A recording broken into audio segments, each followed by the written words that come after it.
for that contribution, and I thank the member for Goldstein and give you the call. Thank you, Deputy Speaker. One of the core guiding principles that led me into this place is a central tenet of liberalism, that all people are born with equal dignity and that the law and society must respect each person's individual worth.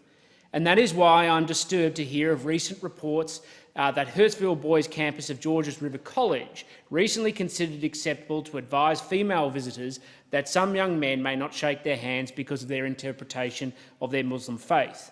Worse, that spokespeople for an Islamic community organisation rationalised violence against women, though I acknowledge that thankfully they later retracted those comments and clarified their remarks. But let us not beat around the bush. The vast majority of people who come from across the seas to our great country do so because they want to share in our way of life.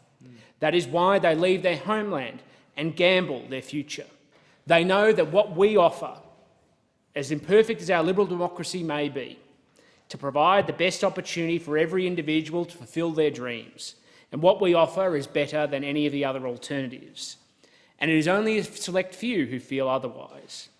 And that is why I strongly support a non-discriminatory immigration policy, because one of the great virtues of our nation's recent history is that we are not a closed society.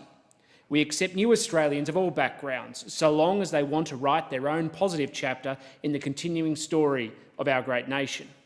We accept people seeking asylum based on the legitimacy of their claim and not their method of arrival. Our ambition is that people do not identify as migrants, but that they identify as new Australians. But there is an expectation that comes with identifying as a new Australian, that people will integrate into our culture and our way of life, and they will continue down the generations as people come to identify not from another ethnicity or culture, but to be able to hold that important title first of being Australian. Now, of course, faith informs people's worldview, and it is important, and we should respect it. But respect goes both ways.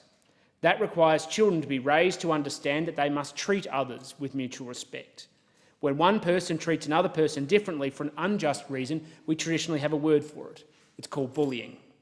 Mutual respect requires the need to come together and recognise our common humanity, not isolate and exclude others based on irrelevant factors.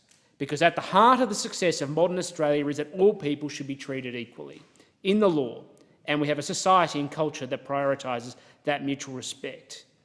And I can't understand how we can advance this important cause when we have public institutions guiding the next generation to feel otherwise.